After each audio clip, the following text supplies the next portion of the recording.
presentation tonight is going to be done by, or presented by Roger LeLievre, Hitchin a Ride, an inside look at life on the Lakers. Roger was born in the Soo. I heard that he fell in love with boats as a kid and kind of led him in this direction. He attended CMU. He was a journalist for the Ann Arbor News, and currently he's the editor and publisher of Know Your Ships. He's been doing that since 1994. The book started back in 1959, and you're in the, what version are you on now? 65th year. 65th year. He's the current president of the Marine Historical Society of Detroit. He's been doing that for 20 years. So please welcome Roger.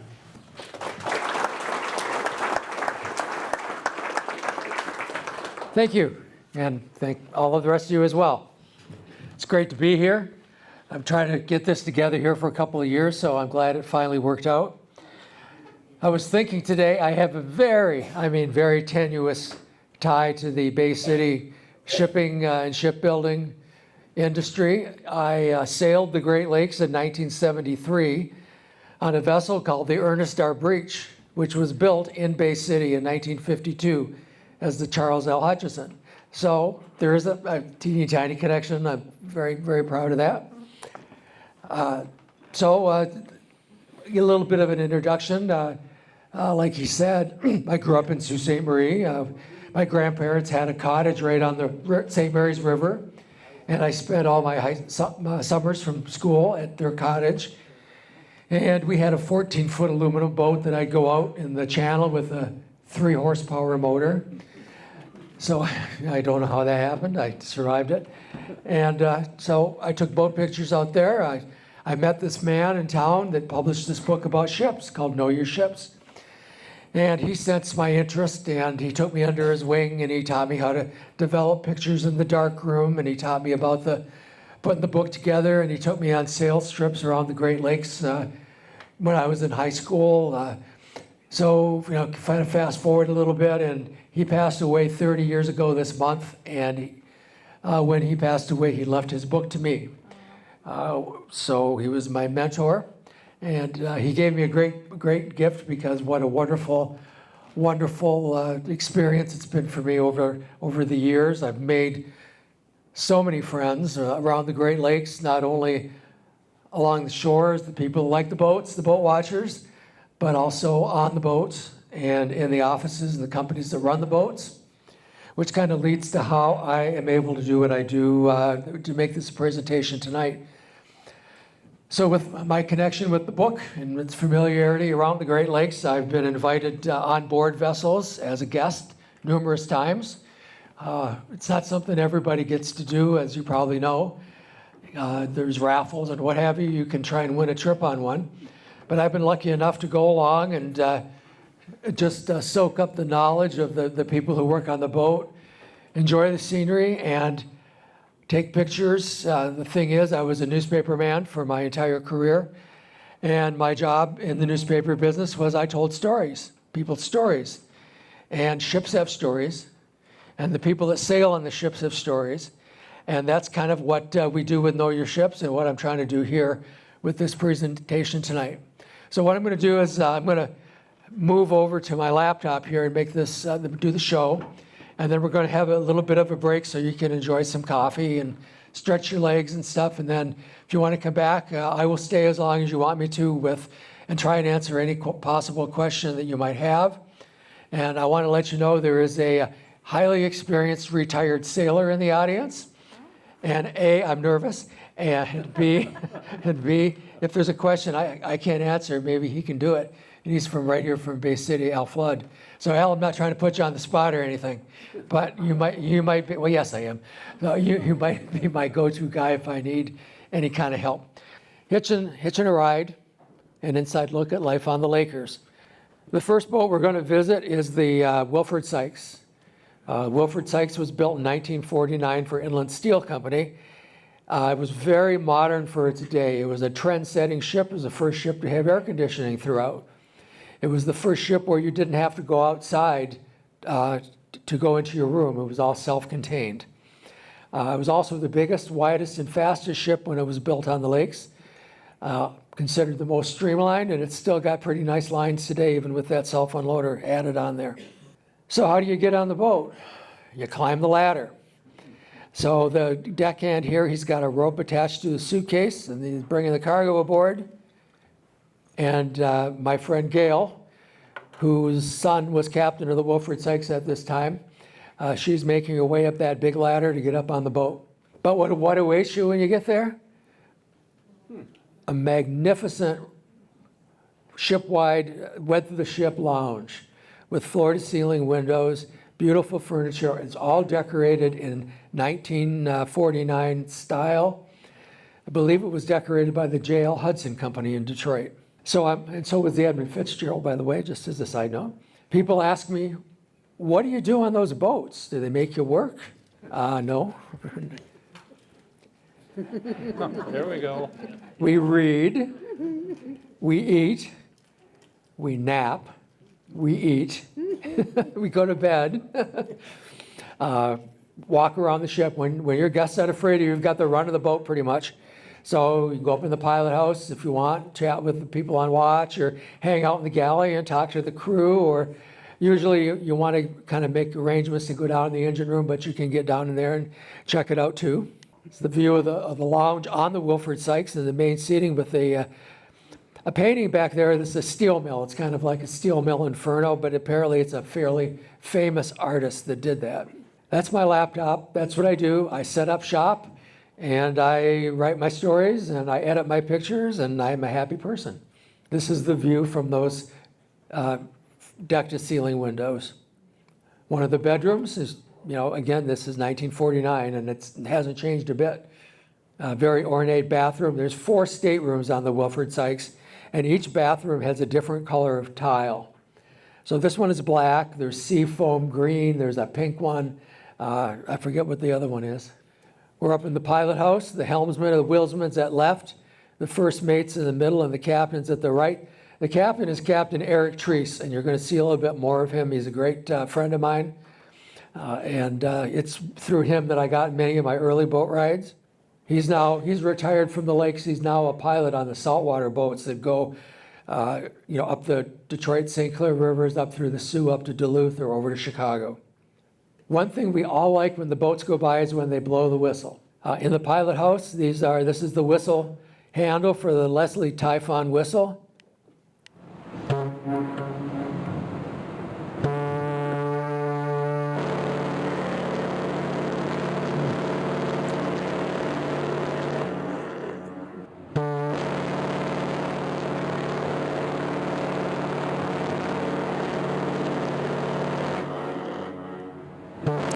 That's a steam whistle.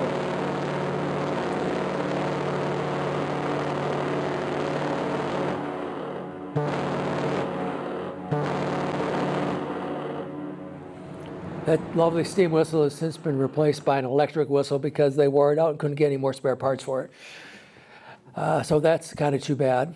Dining room on the Wilford Sykes. There's 2 dining rooms, the officer's dining room and the crew dining room. This is the officer's dining room.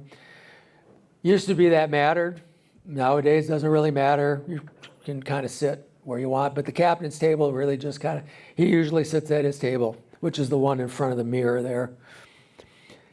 You may have heard that some food on the lakes is good. Saturday night is traditionally steak night on the lakes. And this isn't any steak. This is a steak the size of your dinner plate. And it's usually grilled out on the fantail. You can get it any way you want. But if you don't like steak, well, there's some chicken and, there's all sorts of things. Here's a lunch menu. Everybody liked the beer brats. Those are good. The menu board is also kind of a ship-wide messaging center, too, because everybody looks at it. So fire and boat drill. This one says you have to don your survival suits for this boat drill. So there's a steak. Oh, just how I like it. Mooing. There's a fettuccine dish here, some Brussels sprouts and some beef there. The cook on the Sykes is Chris Green there on the left, and Carol there is the second cook. What makes a boat run? coffee, lots of it hot. Every cereal known to man can be found on a freighter. Also, big tubs of ice cream, sugar. If you don't have enough sugar from anything else, there's the homemade fresh donuts. The baked goods are almost always freshly made on most of the boats. There's a few vessels on the lakes, maybe that the cooks aren't as superb as, say, Chris Green, but they do pretty well. The thing is, on a boat, it's also your home. So think about it. You're a crew member on a freighter, and you're on the boat for maybe 2 months before you have a month off. So you kind of, you work on this big steel dump truck, and you try and make it as homey as you can. So welcome to our paradise. A crew's recreation room where they can run and have some coffee between, on their coffee break. It's very nice. Just a typical bedroom in a crew room. I stayed in this room one of my trips on the Sykes because there was a water leak in the passengers' quarters, and the water was leaking down on top of the second mate. So he didn't like that, so I had to move. It's a quick view of the engine room. The Sykes happens to have 2 Westinghouse steam turbines there in the foreground. In the middle of that is the control panel, and she's fed by 2 huge boilers. Again, 1949. There are only a few steam-powered ships left on the Great Lakes, and the Sykes is one of them. I'm a big fan of signs and bumper stickers. I always like to take pictures of them wherever I see them. So this is on a power generator. Crime wouldn't pay if the government ran it. My favorite sign, no whining. If you know any Great Lakes sailors, whining is like a constitutional right on the lakes, complaining and whining. So no whining allowed aboard. Yeah, right. So I mentioned that I was on the Sykes. I think I told somebody that when we came up the Saginaw River here in 2011, this is Ron Brzezinski, who happened to be captain at the time, just passed away here a year or 2 ago. Quite a legend. He sailed most of his career with Inland Steel. He retired. He thought he'd get a part-time job at Lowe's. That lasted about a month after he decided that he didn't like to be bossed around by basically teenagers. So he went back home, and after a month of that, his wife said, "Ron, you're driving me crazy. I think you need to go back to work." So he took a relief job and got him out of the house again. I learned a lot from this man. He was amazing. So here we are, we're coming up the Saginaw River and through the railroad bridge and unloading here at the work dock above I-75. Funny thing about this trip, we ran aground. It wasn't funny to the captain. So, you know where the big marina is down there? Instead of going on the correct side of the buoy, he went on the wrong side, took out the buoy, was able to get off and keep going. And the Coast Guard was on the radio in 3 seconds. Cap, I heard you took out a buoy. Somebody narked on him. And when Captain Brzezinski got upset, he flapped his arms around. He was walking around the pilot house flapping his arms going, "What side of red right returning did I not remember?" So that was kind of an interesting trip. This is dropping the anchor, which is always fun.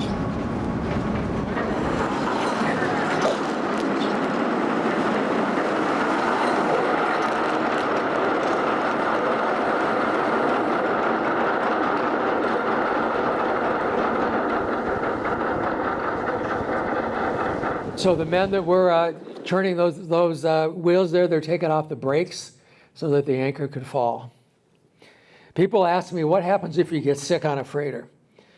In this particular case, we're on Lake Michigan off Ludington when an engineer began experiencing chest pains.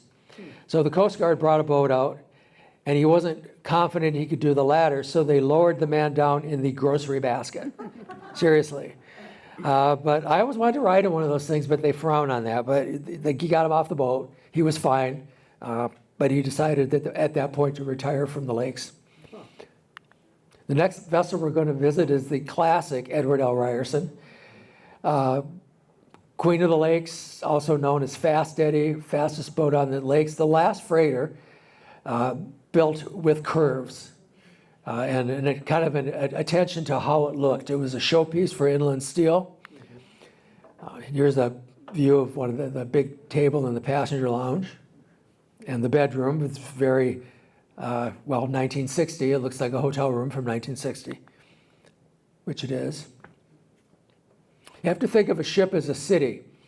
It's got guests, or a hotel rather, it's got guests, the crew. It's got housekeeping, the plumbing and the piping and the bathrooms, the fixtures. It's got the dining room and the galley. And it's got business administration, the payroll, all that kind of stuff. You have to think about it that way. It's like a moving city, moving hotel. We're going into the pilot house here on the Ryerson for a little bit of a video here. This is on the Ryerson. This is Captain Eric Treese, again, is in command here. That's his feet. Yeah, you can see. He works hard. Right, like the buttons. So they're worried about the current. They're coming into Lorain, Ohio, and they're worried about the current. That's the first mate right there.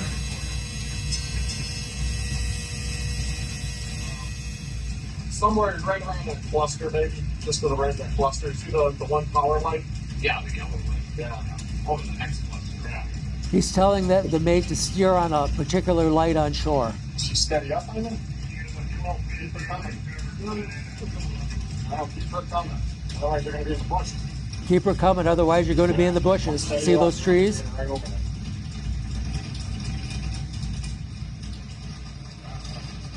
They're always looking, they're always pacing, they're always watching every part of the boat as to where it is.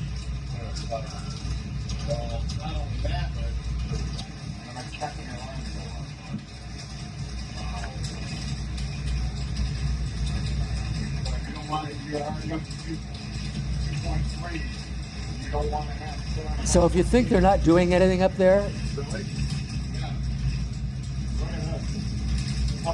that's the wheelsman, that's Billy. They're talking about the current, how much rain they got. Where do you want the rudder? Left, hard left. And the captain, he's pacing, he's walking all around and around that pilot house, seeing where the front and the back end of the boat is. They're looking behind them because they've got 700 feet of ship back there, and they want to make sure that is going where they want it to go. Engine off. Now they're just drifting for a minute.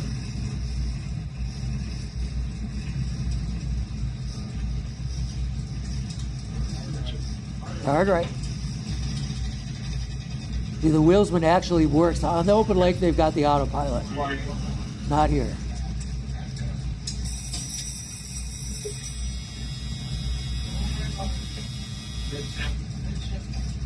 Dead ship.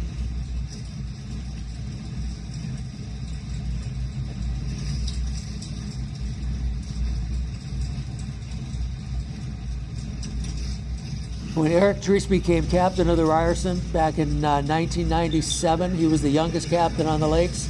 He was 27 years old. What do you have to just the beginning of that black car.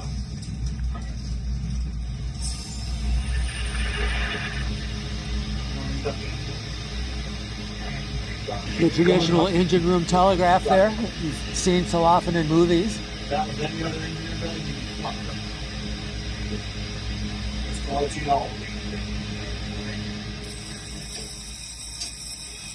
Bringing that telegraph from a head to a stern, spin the wheel. He's got the head on there, that's not.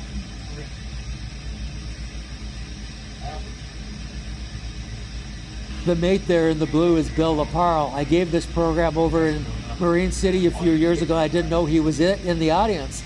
He retired from, and that's where he lives. I get to this part, he stands up and goes, "Hey, that's me."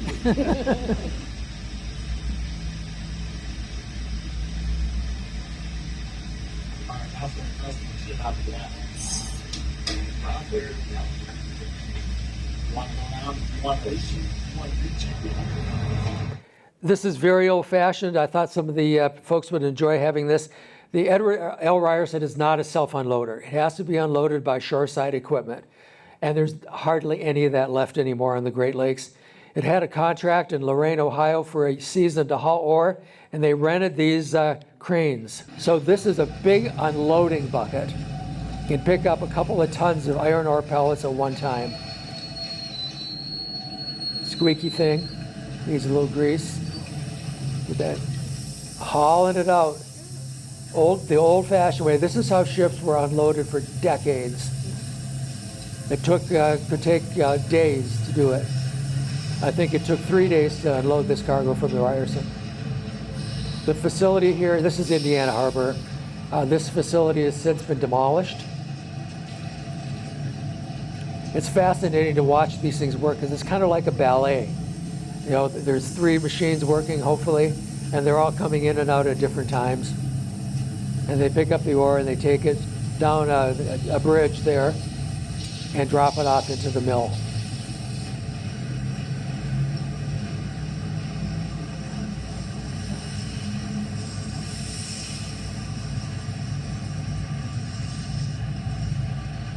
And there it goes. Because now you've got a self-unloader that's basically what we have on the lakes now. It swings its unloading boom over the side and that car goes off in 5 or 6 hours.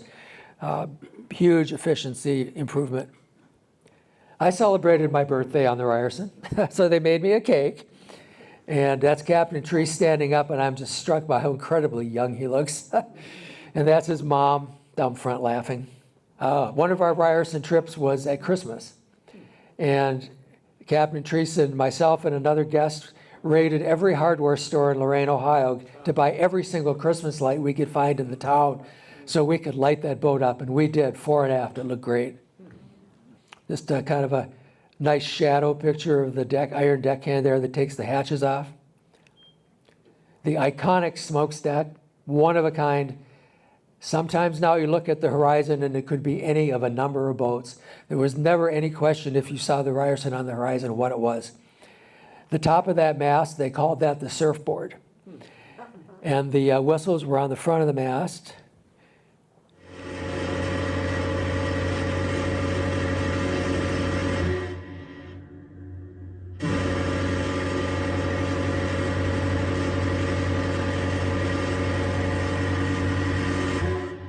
When I was a kid in Sault Ste. Marie and the Ryerson came up the river and blew its whistle, our windows shut from the vibration. When Captain Treese was on board, he'd salute anything. If some guy came out on the dock at 2 in the morning with a trumpet and blew 3 long and 2 short, and he answered it. It was 2 in the morning. I don't think some of the neighbors maybe appreciated it. Okay, we're going to switch our flag over to the Stuart J. Court. 1,000-footer, the very first 1,000-footer on the lakes, and the only one with the pilot house in front. This generally runs from Superior, Wisconsin to Burns Harbor, Indiana. That's the ladder I had to climb to get up. If there's a boat ride at the other end of that ladder, I will climb it, guaranteed. Unusual situation on the court. The captain on the left is Greg Sipper, and on the right is the chief engineer, his brother, Mark Sipper, and me in the middle. So it's a family affair there. They've both retired now. The captain's chair is befitting the guy that runs the boat. It is up on a pedestal so we can see over the window ledge. And he generally sits there. He lets the mate run the show, and unless he sees something, and he'll speak up. But he just kind of sits there and observes and talks on the phone to his wife and talks to me, and I don't know, they talk about sports. So this is his other throne in his day room. On the Ryerson, you saw the old-fashioned Chadburn telegraphs. So this is on the Sykes. The top one's the engine room end, the bottom one's the front end. On the court, you can run the boat from either end. Okay, we're stepping into the pilot house of the Sykes, or the court rather. The thing is that they've got this massive 1,000-foot ship, and they dock it and maneuver it like it was a Ford in their driveway. And they did it, of course, they are experienced and they do it every day, but still, it's absolutely amazing. So the wheelsman is Mike Reed, who unfortunately passed away a couple of years ago. The lounger in the chair is not the captain, it's his lazy brother, who was on board with me on this trip. So there's the captain in the front window. And we're coming into Burns Harbor, Indiana here at this little thing. So we're going to switch video here and go to a different dock. We're going to be coming into the ore dock in Superior. There he is, unloading the dock, and he's looking. He's got the bow, he's at the side of the pilot house now. He's got the bow thruster controls. There's the engine control, going reverse there. Where's my back end? Now he's running the thrusters, and he's telling the wheelsman who's still over behind him, midship. He's looking, see how far off he is off the dock. And he's looking to the back a lot because he wants to know where 900 feet of ship behind him is actually going.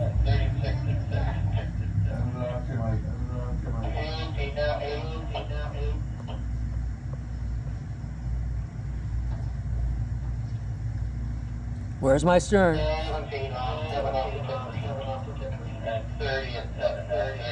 Run some thruster.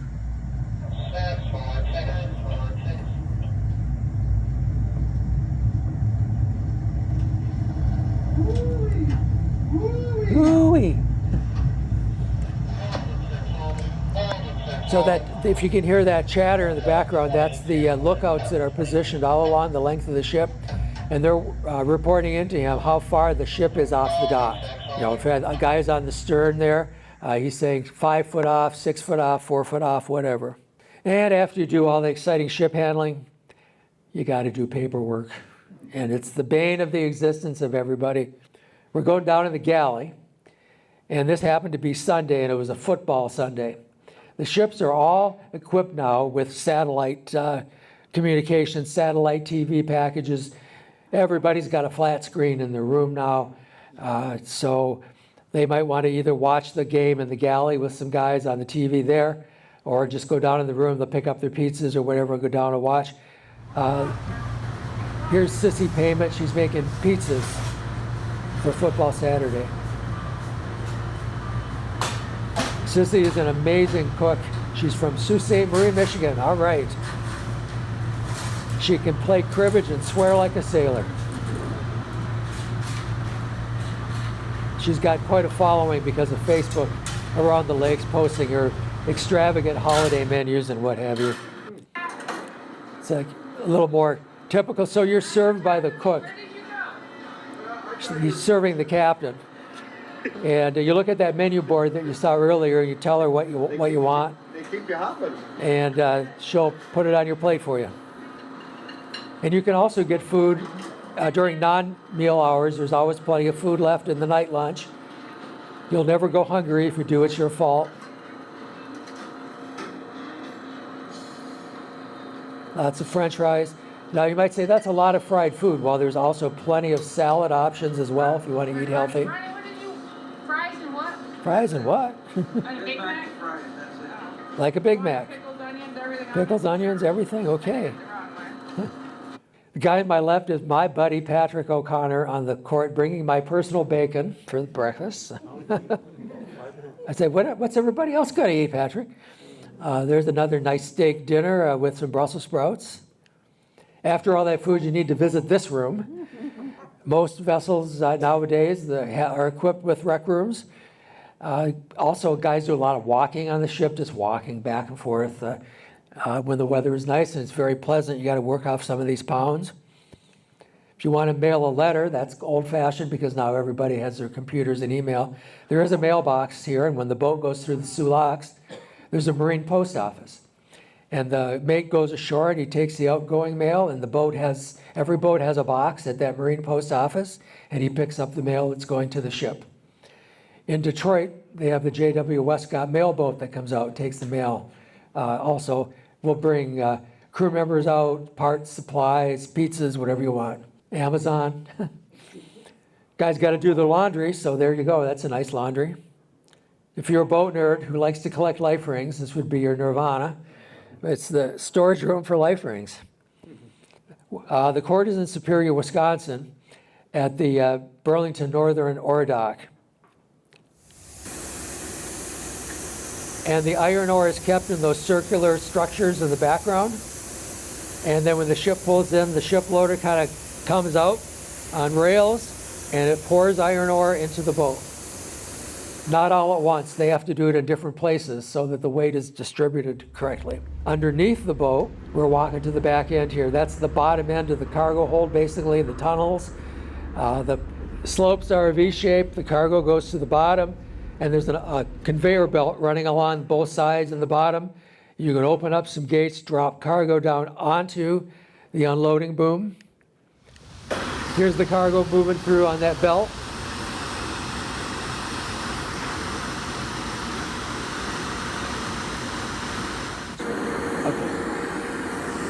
So it goes along all this series of belts and conveyors and comes out there and drops it into a hopper. From there it's fed by belt, a very long belt that runs all the way into the steel mill. You see that at the beginning of the belt there, that's bringing the cargo off the ship. And that's a picture of the unloading boom sticking out there over the hopper.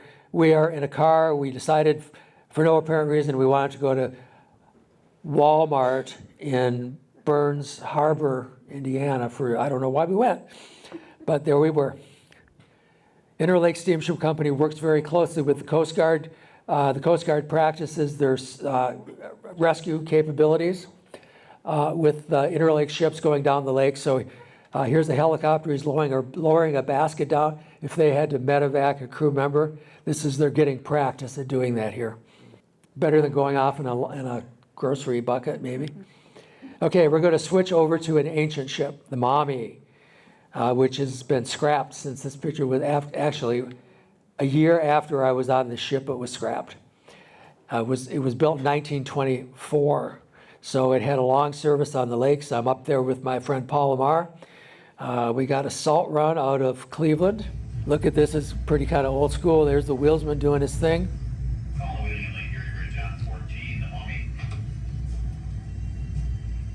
So the captain is calling the railroad bridge up ahead.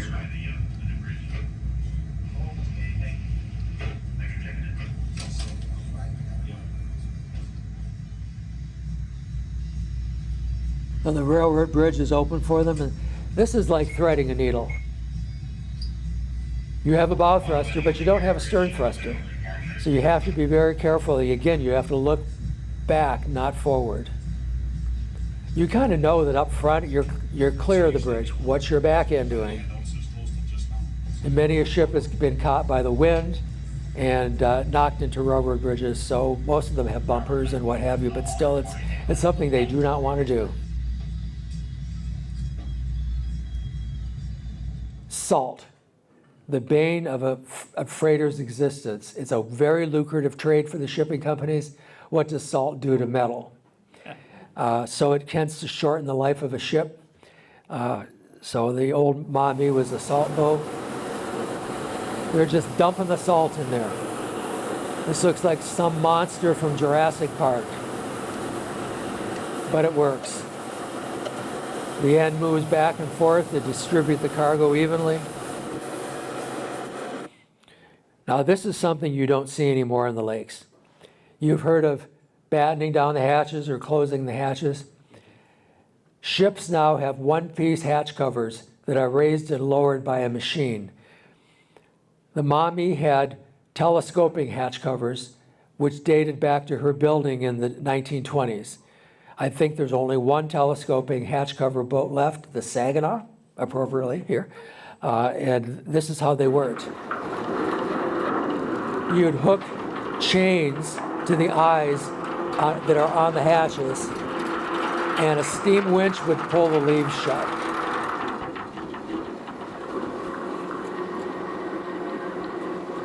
So you're looking at a piece of history basically here that's gone. The cargo on this ship, also something you don't see much of anymore. The cargo was carried from the cargo hold on a belt. It's got that V-shaped hold I talked about with the belt running along the bottom. It comes up and it goes into these buckets. And from the buckets it gets dumped onto another belt on the unloader, which is hanging out over the dock, and it gets unloaded onto the dock this way. Steam winch. I don't believe there are anymore. This is the Maumees. So you can see the steam coming out of the parts. Steam has a wonderful smell to it. I just about had to pull my buddy's head on the winch because he had his nose in there smelling the steam. just to watch all those old mechanical parts. It's like being in a museum, but it works. So the captain told me I could take all the pictures I wanted as long as I didn't show any rust. Not possible. Not on the Maumee. We're in the galley. That's the old school cook range. Served that boat for many, many years. Probably was first operated with coal. Now, of course, it was propane, but the cook in the galley. And he was pretty good because he wasn't actually 100% the cook. If they needed him to help tie up the boat, well, he had to do that. So he's pretty versatile. I love this picture. In the engine room, the engineer's cowboy hat on the engine room telegraph. And up in the pilot house, just in case you had an emergency. Beautiful picture of us coming into Toledo past the Toledo Harbor Light. We're going to switch over briefly to the Lake Michigan car ferry, the Badger.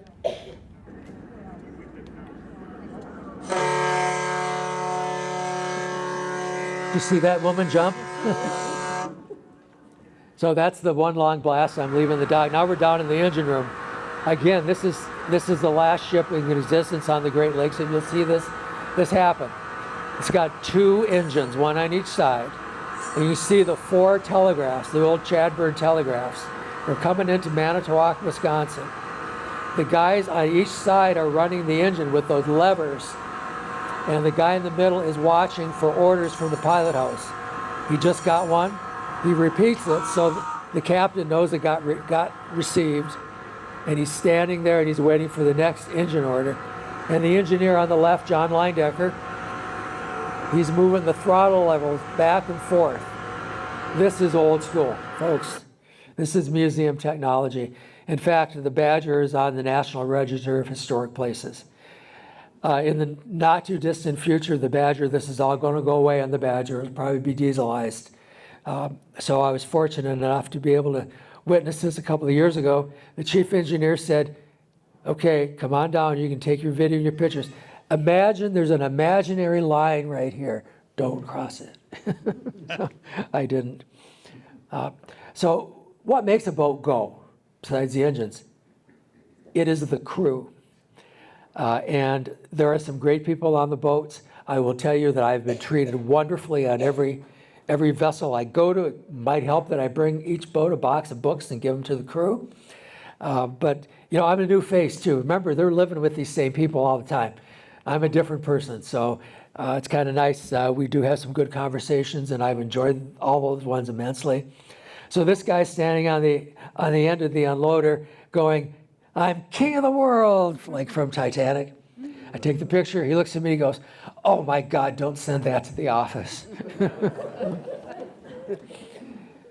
Some say captains and chief engineers don't get along. Well, the guy on the left is the captain of the Algoma Equinox, and the guy on the right is the chief engineer. And they look pretty friendly. They're both really super nice guys. Captain, that's Sean O'Donoghue, kind of a legend on the Canadian side. We are on the Algoma Equinox, one of the big new Algoma Central boats, passing Sleeping Giant land formation on Lake Superior. Here's Charlene Mondoon. Charlene was first mate when I was on the boat. Now she's the captain of that boat. There are many, many women captains. I just met a woman chief engineer on the Joseph L. Block the other day. There are a lot of opportunities on the Great Lakes for women that don't involve being in the galley. And that's just as true on the Canadian boats. If you've heard of the big Coast Guard icebreaker Mackinac, her executive or commanding officer is a woman. The largest polar icebreaker in the Coast Guard fleet, the Healy, is commanded by a woman who is from, wait for it, Sault Ste. Marie, Michigan. Yay! The galley there on the Algoma Equinox. The guy on the right could not speak, he spoke Newfoundland. And that's the whole language that's all by itself. I didn't understand a word he said, but he could sure cook. Rocky Grove, now does that not look like an officer on a boat? He was pretty legendary for his beautifully detailed ship models, because you have to do something in your off time, you know, so. Off work on the Stuart J. Court. Oh, isn't this a nice day? I'm in my hammock. This is July. I'm loving it. Not always. This is the Wilford Sykes in January. This is when the romance of the sea rapidly goes away. The caption on this picture was frozen stupid. Of course, you have your sports rivalries on the boat. Stuart J. Court is a Vikings boat all the way, and that guy had a Packers hat on, so it's going to get some ribbon. I always bring books to the boat. Here's the chief engineer of the court. This is a wheelsman, coffee from Hell, Michigan. The late Guy Green hosing down the Wilford Sykes' boom. Do these guys mind my shoving my camera in their face? No, not really.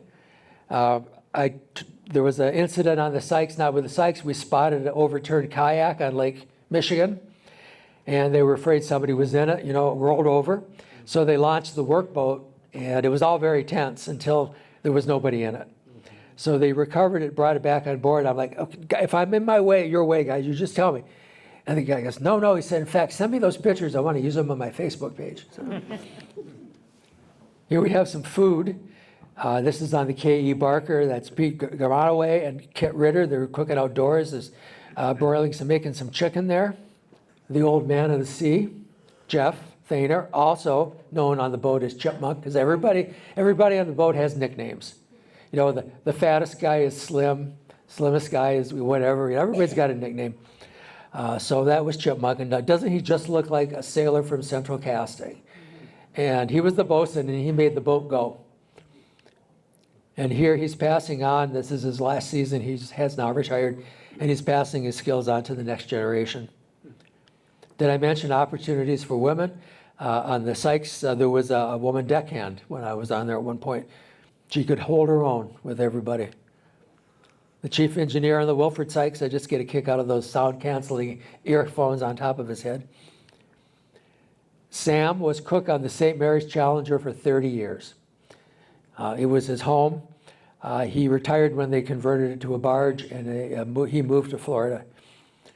He said, what would you like for lunch? And I might say, oh, I'd like a roast beef sandwich. And he'd go, all right, we can make that happen. If you can read the T-shirt on that guy, genius by birth, slacker by choice. I put this in here to show you how much of the boat is it's underwater, and how big it is compared to a person. That's one of the 1,000-footers in the dry dock at Bay Shipbuilding. Of course, nowadays you have to have these signs. Every boat has signs. Mission, values, core statements, all these kinds of motivational things. Or you have this. If you can't read it, before you knock on my door, please read the following message. You got questions? I have answers. The answer is no. Any more questions? Captain George O. Herdina, St. Mary's Challenger. This is an interesting fellow. This is Marshal Bundren. He is a chaplain to the sailors on the southern end of Lake Michigan. His entire ministry is devoted to the merchant marine community.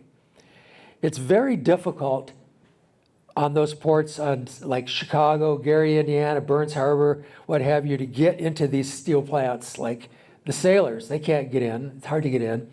Marshall runs a service with a van. So if you want to go to the store, you might need some shaving cream or whatever, or you just want to get off the boat, you call Marshall, and he comes in with his van and he brings everybody up to and drops them off at the Walmart and says, okay, I'll meet you all back here in an hour, and he brings everybody back to the boat. And you throw him a few bucks, he's cheaper than a taxi, and he's performing a great service. When his van wore out, there was a fundraiser to buy him a new van, and he raised enough money not to buy just a cheap used van, but a nice new van. The shipping companies threw in money because they realized the value that Marshall provided. He also gets a free meal whenever he's on the boat, I've noticed. They say the view from the office on a freighter makes it worthwhile, and sometimes it does. So here's the K.E. Barker going across Lake Superior at dusk. Coming up Lake Michigan on a kind of a breezy day, taken from the aft end of the ship. Fog on St. Mary's River.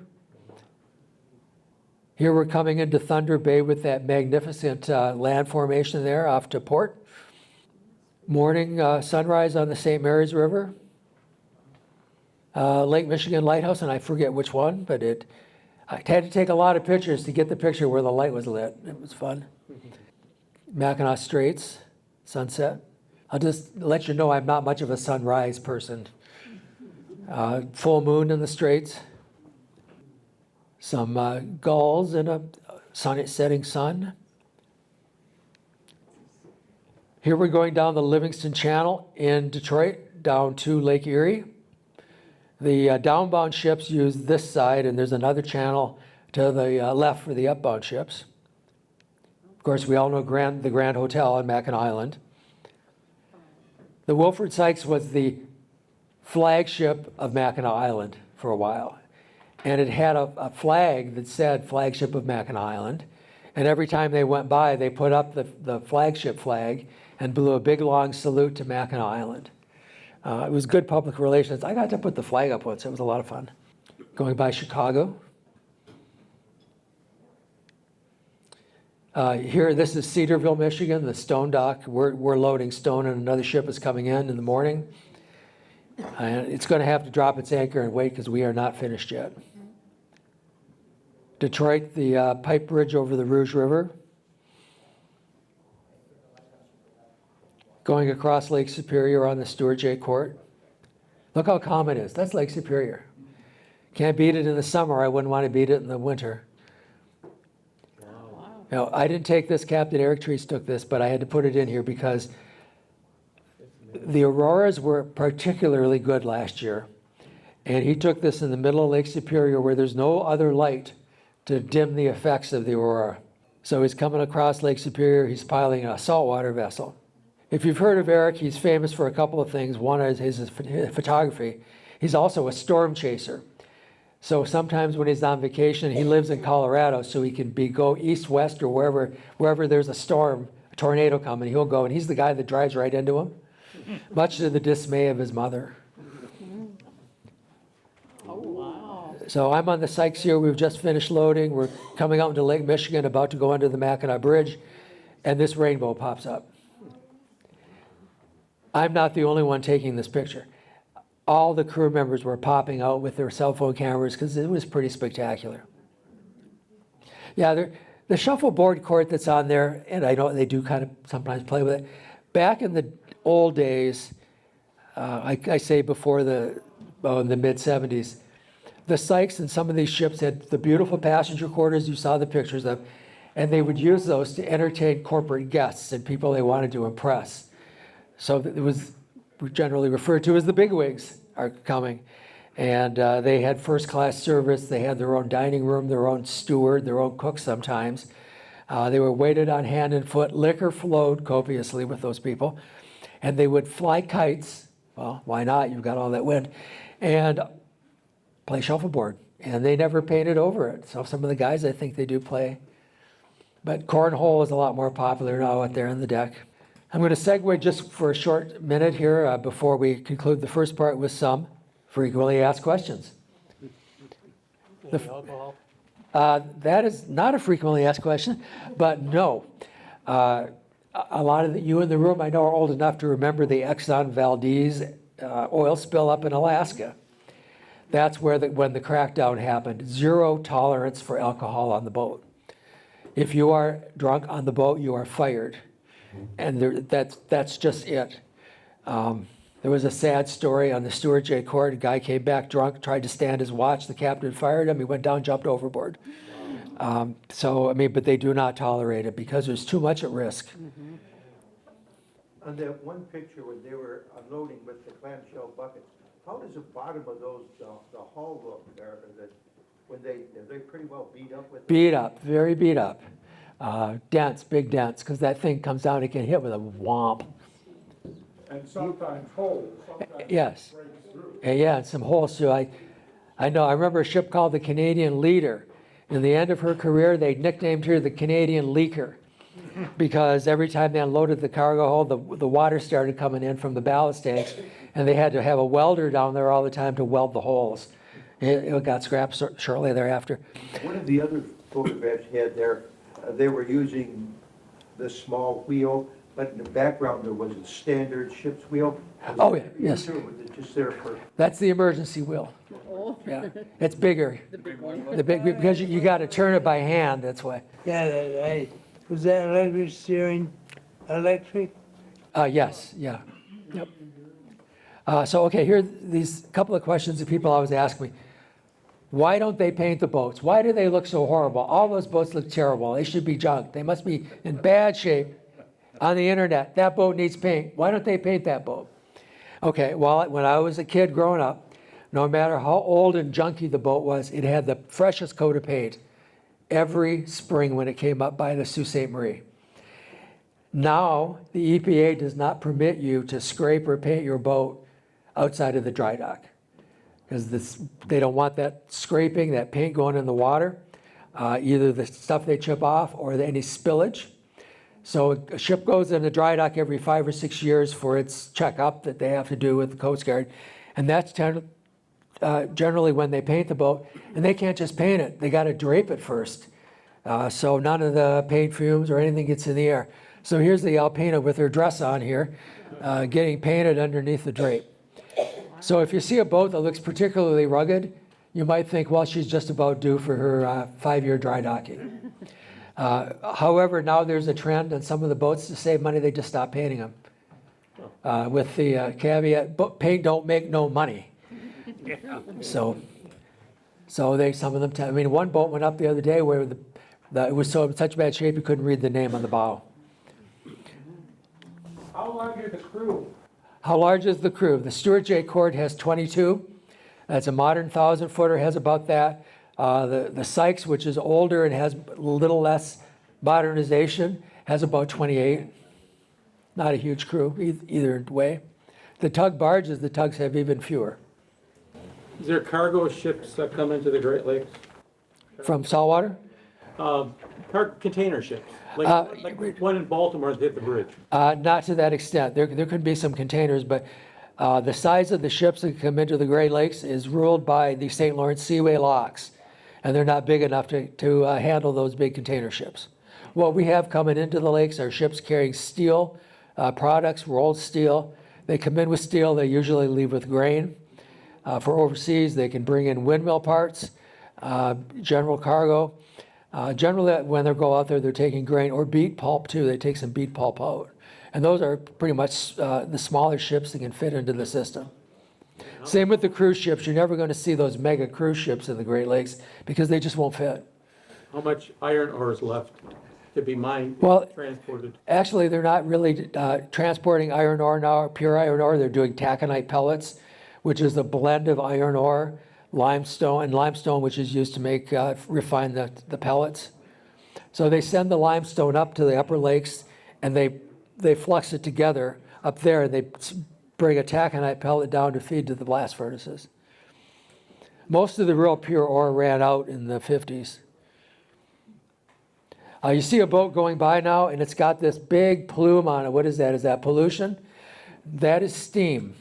Many of the vessels now, for environmental reasons, are equipped with scrubbers that scrub out all the bad stuff out of the stack waste, and that is solidified and it's removed from the ship and disposed in landfills on shore. So they're not pumping all this pollution into the atmosphere. And this is a worldwide trend to reduce emissions from ships. People often ask me, how do I get a job on one of those boats? Well, you need two things. You need a U.S. Merchant Mariner's document that's issued by the Coast Guard. I've just recently found out they don't do this document now. They do like a book, I think. But you have to be drug tested, of course, and all those kinds of things. And after 9/11, you had to get this thing called a TWIC card. And TWIC is short for Transportation Worker Identity Credential. And it costs you $150. And that's what you have to get on the dock and get on a boat unescorted. Just proves you're not a terrorist, apparently. People also ask me, who are these boats named after? Well, people, sometimes. Here's the Honorable James L. Oberstar in front of Mr. Oberstar, who was a congressman from Minnesota, who was very helpful and passionate about Great Lakes shipping and advanced many causes in the legislature that benefited the shipping industry. And when he retired, they named a boat after him. And you'll have boats named after the children, the executives of the company. They might be named after a port that it serves, like the Burns Harbor, goes to Burns Harbor all the time. So you kind of has to be somebody special, though. You know, they just don't name boats after people like me. One of the things that brings me the greatest joy is seeing young people who are really into boat watching. This kid, actually, his name is Patrick, and he jumps up and down with excitement when he gets his new book autographed. He's an amazing, smart kid, and I'm willing he's going to go to work. He might even want to be a captain someday. And there's a lot of them. I'm amazed at how many young people are really either coming into this hobby or they want to work on the boats. It's amazing. So one of our goals at Know Your Ships is to promote this and bring younger people into not only boat watching, but into the industry. And we actually have developed a way to do that because we have contacts at the Great Lakes Maritime Academy. We have contacts all around the lakes with shipping companies. And many of my young boat nerd friends I knew as teenagers are now working out on the boats. But we have our 2024 edition, which is our anniversary edition, which we have over here. If you haven't bought one already, if you want to, I'll be happy to sign it. Last year, we tried something special. We heard from people, I wish I didn't have to wait a whole year for another Know Your Ships. So, okay, we're going to do a mid-season magazine-style, full-size magazine edition. So the next edition is coming out in July, and we have the current edition is there at the table as well. That's our lovely logo. One of the questions I answered, a woman asked me if they're still building ships for the Great Lakes. And the answer to that is yes. I will say that it depends on what country you live in. If you live in the U.S., not so much. They're expensive, and we would rather maintain our ships that we have because we can't go overseas to make new ones because of something called the Jones Act. The Jones Act prohibits ships built overseas and manned by foreign crews to trade between U.S. ports. Canada does not have that. Canada can go over to China or Turkey or wherever and get ships built very cheaply, and they've done that. They've renewed their whole fleet by buying overseas for cheap. So, and as I said, we can't do that in the U.S. because we have the Jones Act that prohibits that. Also, someone asked me about rough weather and what they do. So after the Edmund Fitzgerald, some things happened. Well, one thing was that weather forecasting got a whole lot better than it was in 1975. They know when the storms are coming, and they just don't go out in it anymore because it's the risk and the liability is too much. They pull over. The joke is, oh, did you see up on Keweenaw Peninsula, it's a parking lot back there because they're all pulled in the shelter. I don't know how many of you are aware of it, but if you want to track ships, there's an app for that. It's called Marine Traffic, and you can download it on your phone or your computer. You can get a free version of it, and you can see where all the boats are. Everywhere in the Great Lakes, how fast they're moving and where they're going. So I get up in the morning up in Sault Ste. Marie, I check its AIS, it's called Automatic Identification System. I get up in the morning, turn my phone on and see what boats are coming because they're all there. And then I can plan my day around the freighters. It's kind of, back in the old days, we just had to wait and see what was coming. Of course, back in the old days, there were so many boats that there were always boats coming. When I was a kid in the 60s and 70s, you'd see 50 boats a day at the Soo. And now if you see 10, you've had an awesome day. So it's kind of nice to know what's coming so you can be there when it happens, so to speak. Yes, ma'am. Did they have a lot of trouble with the 1929 telescoping? Oh, yeah. With leaking with the... Okay, with those, yeah, very good question. So it depends on what you're carrying. If you put iron ore in there, well, it's not so bad if it gets wet. If you put grain in there, you don't want that to happen. Grain swells, and you don't want to have a wet grain cargo. So they would put heavy canvas tarps over them, canvas tarps. That's really what's called battening down the hatches. They would secure them with what was called battens, which were long pieces of wood, clamp those tarps way down tight and secure them down on the side. Nowadays, with the modern freighters, it's a watertight rubber hatch combing, and they still do have the clamps that clamp down. People go around, literally, they batten the hatches down. Yeah, but when you had these older freighters, you wanted to have those hatches covered just because the seas would go right over the deck. They were so small. Sailing back in the old days was a different animal. Even in the 70s, when I sailed in 73, if you wanted to call home, talk to your loved ones, you go to get to the port where the ore dock is, and you'd walk up to the one payphone at the end of the dock and stand in line, and then your turn came and you barely said hello when the next guy was ready. So now everybody's got a cell phone, which is absolutely a great thing for the morale of the sailors. When you think about a sailor, they miss a lot of stuff with their families, graduations, funerals. My one friend says you go out of the boat and you come back and everything's changed again. I forgot how to drive in a summer on a boat. I got in a car and went, wait a minute, what do I do? I don't think that's a bad thing. So sailors have it a lot better than they used to. Still not, doesn't really make up for what they lose by not being, having what you might call a normal life. It's better now. Now, basically, depending on the company you work for, maybe you work for 2 months and you're off for a month.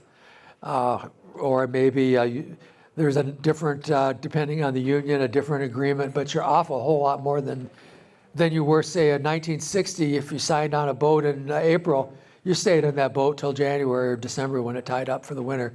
And there has to be a dire emergency at home, like a death, to be able to get off for the funeral. So that's all changed. Any other questions? Yes, sir. Is there any bridge disaster potential on the Great Lakes like Baltimore? Any bridge disaster potential on the lakes like Baltimore? I don't think so.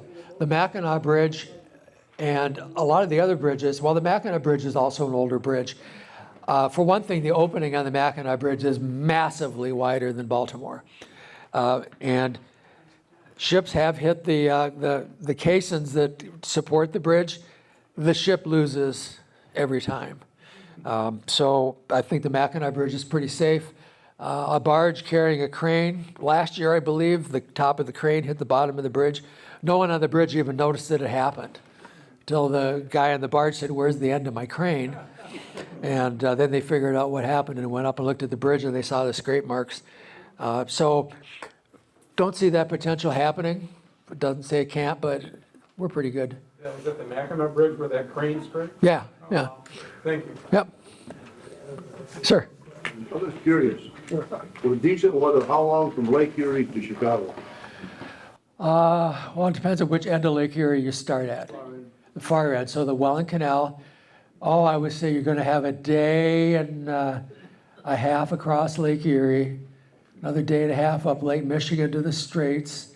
That's at least a good day and a half down to Chicago. So 1, 2, 3, 4.5 to 5 days. Yeah. It's 28 hours from Duluth to the Soo Locks, 24 hours from the Soo Locks to Port Huron. And Know Your Ships, there's a very handy table of all the timings. Shameless self-promotion.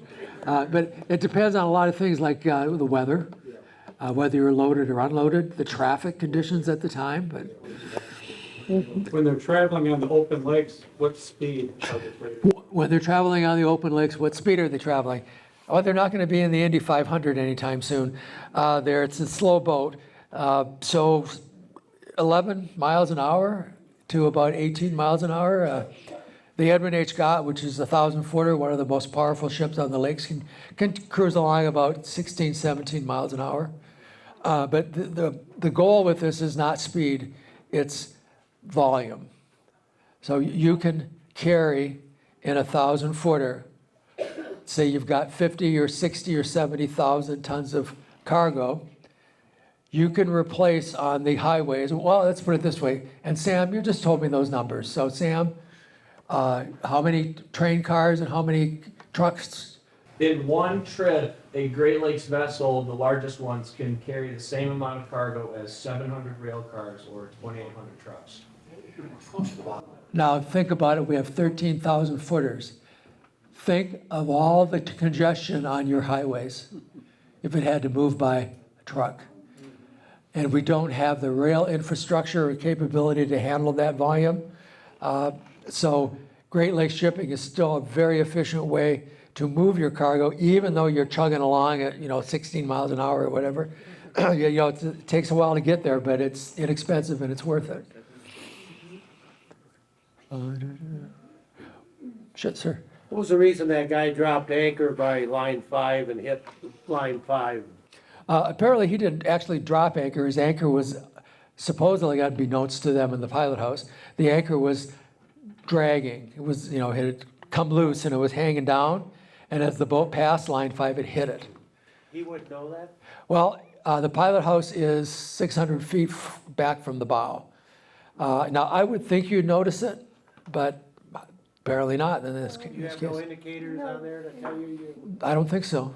Well, I don't think so either. But it seems like something you'd want to have, wouldn't it? Maybe he had alcohol on board. No, I hope not. That's another whole can of worms. Well, they'll go back to stupid then. Yeah.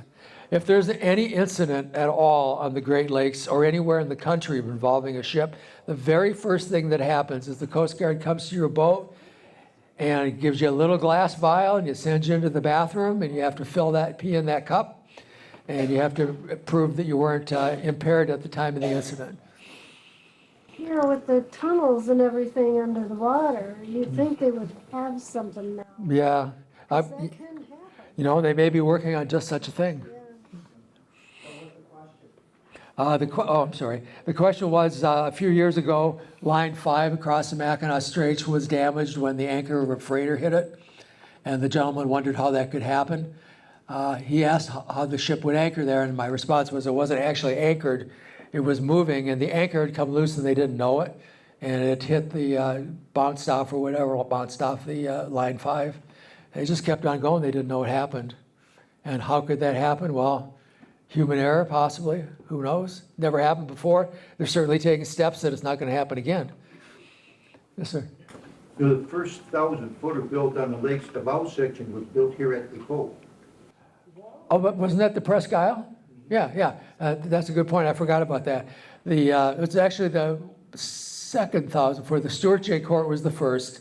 Presque Isle was the second. So the bow section was built at Defoe. The tug stern section was built in Mississippi, and the middle part was built in Erie, Pennsylvania. And they were all brought together to make a ship. The tugboat came up all by itself. I've seen pictures of it coming through the Welland Canal, and when it got to the shipyard, they mated it up, and now we have a 1,000-footer. You had an image, a video of the anchor dropping on a vessel. Mm-hmm. Why was it anchoring there? It was anchored because it had to wait for the dock it wanted to go to. There was another ship there. That's a question. Okay, so people always say, what's that boat doing there? What's wrong with it? Is it broken? That's the armchair captains on Facebook say, oh, there must be something wrong with that boat. It's been there for 2 days. Well, there's a lot of reasons why a boat can be anchored and not be broken. And some of the best ones are it's waiting for a cargo at the dock. There's another ship at the dock they want to go to. The weather at the dock they're going to may be bad. For example, you can't get into Port Inlet up in the Upper Peninsula if you got a south wind blowing. You just can't get in through that breakwater. So you're going to have to go to anchor. Now people will say, well, the weather's fine where I am. Well, okay, but it may not be fine where they're going. So, you could either anchor in a nice calm anchorage and not bang your boat up and your crew up getting up there just to drop the anchor. You just wait. The other boat gets done. The weather gets better. You pull up your anchor and you go. There's no time lost, and it's a whole lot easier on your ship and on your crew. Yes, sir, Dick. How about docking speeds for ships? Now that is an area I don't know a whole lot about. It depends on where they are. If they're going to a dock the company owns or a steel company owns to pick up a cargo, there's probably no dockage fees. Up in Sault Ste. Marie, if a ship ties up at the big dock up there that's owned by the city of Sault Ste. Marie, then there are dockage fees, but I don't know what those would be. Cruise ships, when they come in, they tie up at a dock. They generally pay a dockage fee of some sort, usually set by the captain of the port. Usually some of the docks are owned by the city, and they pay the fee to the city. I got a question. Yes. The ships that come off the Saginaw River, Yeah. do they run off a 24-hour period of unloading off these docks? Yeah, they work 24 hours a day, no matter where they are. So there's no code or anything? No, We live right across the street, and when they come in, all we hear, that keeps you up at night, doesn't it? Yep, yep. Yeah, that's the, that was like a timeline that they had to. no, because the next watch comes on. Yeah, so then, the guy works his shift, he just hands it over to the next fellow, and things just keep on going. Yeah, I got a guy up in Sault Ste. Marie, Ontario that was always messaging me because there was a ship up there and it made too much noise, and he thought that it should be quiet at night. I said, it doesn't work that way. And by the way, you knew there was a dock there when you moved in, so it's going to do that. So yeah, they work 24/7. Even if a ship drops anchor for a day, it's not like everybody's sitting on their hands. They're doing maintenance and other projects. They stand their watches just like they would if they were out in the lake. They might get to sleep in and have actually a decent shift though. And you had one. Yeah. The ship that dragged the anchor. Yep. Also took out the power to D4 reef flight. Oh, so it's dragging that anchor for quite a while. Yeah. Yeah. They say that he was dragging her all the way from where it came. Well, he wouldn't have been able to get through the Soo Locks if he was dragging an anchor. So sometime after that happened, what would happen? Yes, sir. Is fog ever a problem? Is fog ever a problem? Absolutely. Yeah, not on the open lake, but in the river.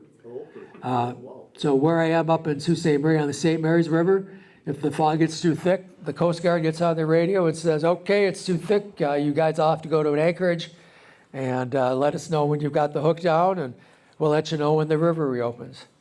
So I'm always happy when things are fogged in for a while because it delays the boats long enough that it's probably daylight and I can get more boats in one day. You get more pictures, so it works in the boat nerd favor. So yeah, they do stop for the fog if it's in a congested river. They also stop for water levels. Sometimes, water is, you look at it, you may say it's always the same, but it's always changing. The direction of the wind and the velocity of the wind can blow all the water out of an area, and then it can also bring it back. If you have a heavy rain here in Saginaw, up there, upriver, and the current's bad, you are out of luck getting in and out of this river for a couple of days. I know boats that have sat here at the work dock or whatever till that current went down.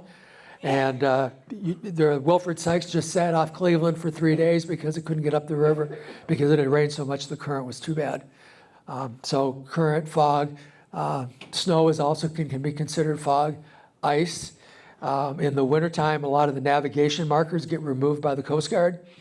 And if you've got ice and maybe you don't want to go down that river at night, the ice can move around. It can grab your boat and pull it where you don't want it to go, and you can't do much about it. So you want to wait till daylight. You want to wait till the Coast Guard can come maybe and help you out. So I've seen them park in the ice. It could be a whole row of them parked in the ice waiting for the Coast Guard in the morning. That's fun to watch too. Yes, sir. I was curious, how much fuel does the ship carry, and how often do they have to refuel? How much fuel does the ship carry, and how often do they have to refuel? It depends on the ship. I will tell you that fuel is generally measured not in gallons, but in feet. So, the question just came up. 120,000 gallons, I believe, was what I heard from a captain of a 1,000-footer. And they will probably fuel at each end of their trip, like Cleveland, they'll fuel. Maybe they'll get up to Duluth, they'll fuel again. They also fuel in Detroit. Tanker trucks can come down to the dock if you don't have a dock to fuel at and fuel your boat that way. So lots of feed, lots of fuel. Still efficient though. Yeah. Al, I knew you'd have the answer. Tell me. On the Watergate McCarthy, we'd take coal to the St. Clair power plant, we'd refuel there, and every 5 days we'd take 70,000 gallons of fuel. Just put that on my credit card. Not on my card, it's somebody's card. Yes, sir. Now, in another month, they're gonna have a major problem in Bay City. Lafayette Bridge is going down for 3 years. I heard about that. Horrendous traffic, there's no way these ships are gonna come through at midnight, right? I mean, when that traffic is at 5 o'clock in the afternoon, it's gonna be light, and if a ship comes through, road rage is gonna get dangerous. Yeah, the gentleman was talking about the Lafayette Bridge here, closing for 3 years. And it's going to be pretty darn hairy here on the river for vessel traffic at that time, because you put that bridge up and another bridge up, and the traffic's going to back up for a long ways. Not fun. I remember on the Ernest R. Breach in 1973, we ran slightly aground in the opening of the Dix Avenue Bridge on the Rouge River in Detroit at rush hour on a Friday night. And the bridge was open, and the cars, you could see the cars backed up for miles. It was, and I said, oh, there's a lot of mad people out there.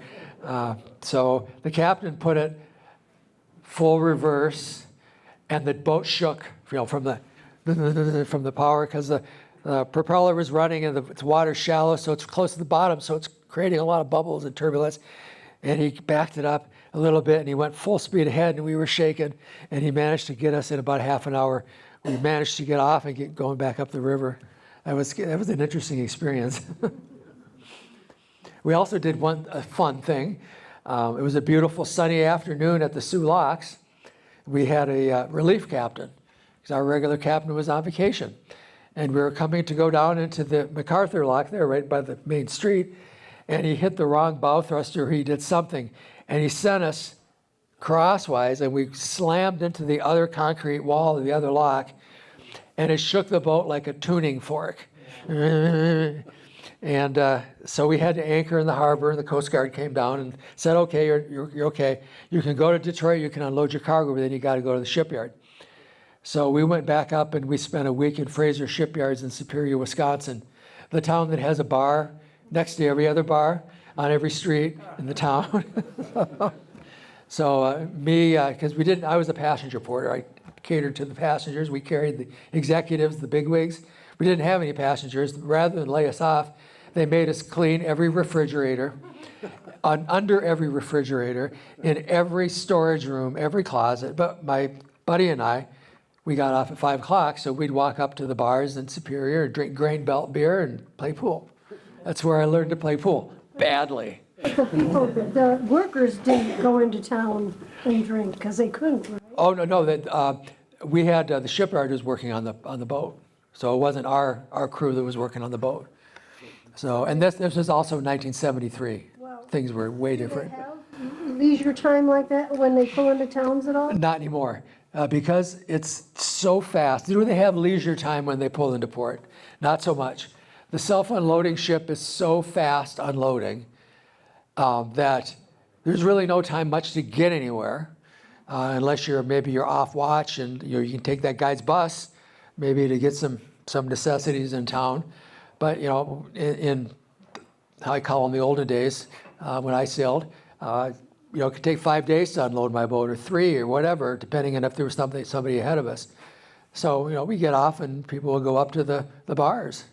That doesn't happen because there's just no time. They load that boat in 4 hours, say, and wherever they are, and you got to work. And when you're unloading the boat, there's people that have to work to do that. So you just don't have the time to go ashore like you did. Seen it last year. Yeah. Seen 3 guys. Yeah. Get on a small skiff. Oh. Yeah. Come down to the tavern. Yeah, they were off, and they were lucky that they were off to do it. Yeah. So they do it. Yeah. But again, don't be drunk when you get back. Yeah. Yeah. Not saying they're drunk. Yeah, but As far as John worried about them bridges, you can come on down to Milwaukee and cross that bridge. yeah. I'm old enough to remember when there wasn't a Milwaukee Bridge. So one of the reasons they built the Milwaukee Bridge was because of the sandsucker Niagara, which brought the sand up to the foundry, it was a General Motors, I think. And then they built the Milwaukee Bridge, and they scrapped the boat anyway. Yes, sir. Are the bow and stern thrusters used for anything except maneuvering into docks? Are the bow and stern thrusters used for anything except maneuvering into the docks? No. A bow thruster or a stern thruster is absolutely ineffective over about 3 miles an hour. So you just use it for maneuvering.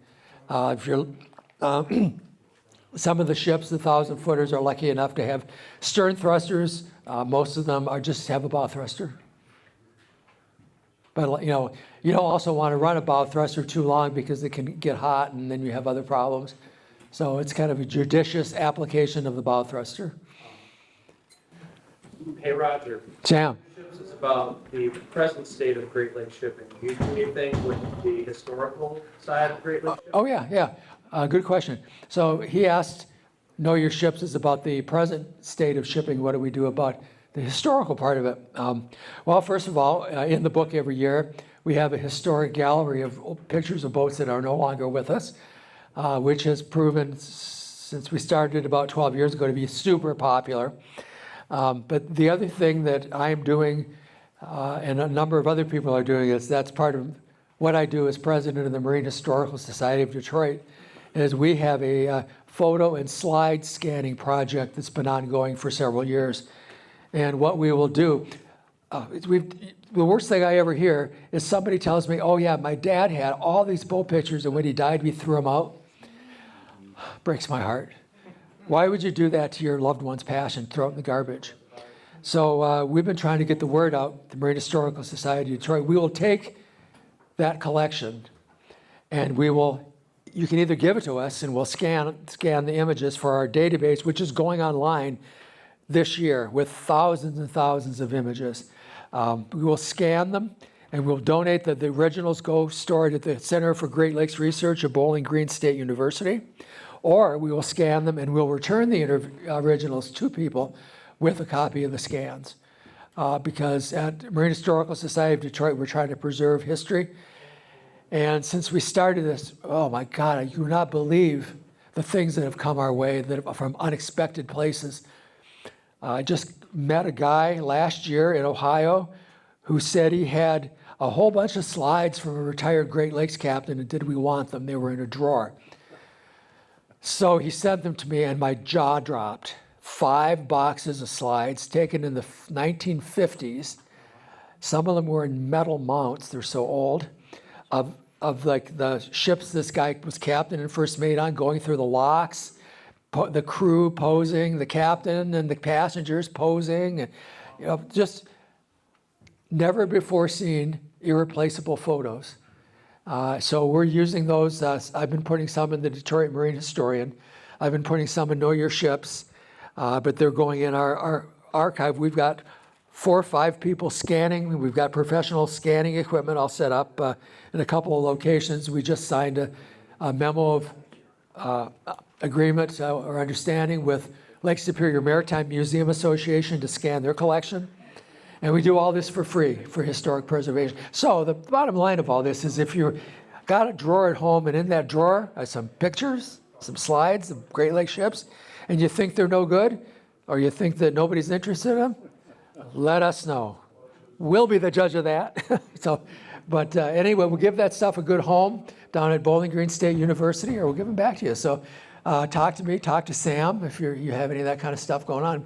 Glad you asked that question because I forgot about it. But it's been a passion of mine to preserve this stuff. I've actually been contacted by a number of people whose husband or loved one has passed away, and what do I do with the closet full of junk, boat junk? What do I do with Dad's boat junk? You wouldn't believe the treasures, to me, that I see in those boxes of boat junk. And one person is jumping on the man's treasure. That's exactly true. You wouldn't believe it. We rescued a collection out of a garbage dumpster we heard about in Chicago. So we'll go to Great Lakes to preserve this stuff. And sir. Mackinac Bridge is kind of a tourist attraction. Yeah. The Gordie Howe Bridge, is that going to be a kind of a spectacular sight or not? I think it's a spectacular sight right now, and it's not even finished. I love those pictures where it's almost done, but I keep, okay, a little more. Been on a boat under it. It's pretty spectacular to look at that. I heard it's the longest suspension bridge in the United States. I think the Mackinac Bridge might have that, but it's a pretty long bridge. Between the towers, yeah. Which may be between the towers. But the towers down at the bridge are going to be 200 foot taller than Mackinac, I read. Having looked at them, I think you might be right. Yeah. It's kind of fun to watch these big construction. I'm in the Soo, and I'm watching the new Soo Lock being built. I thought I'd never see that happen in my lifetime, and there it is. But they better hurry to get it done, 2030.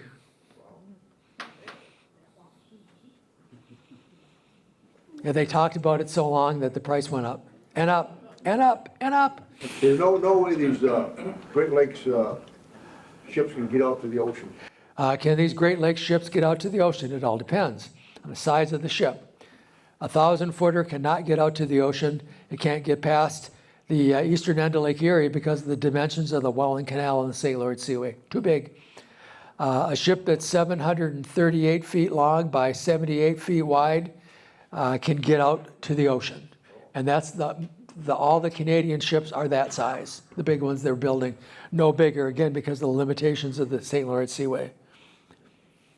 And also, conversely, bigger ships from the ocean can't get in.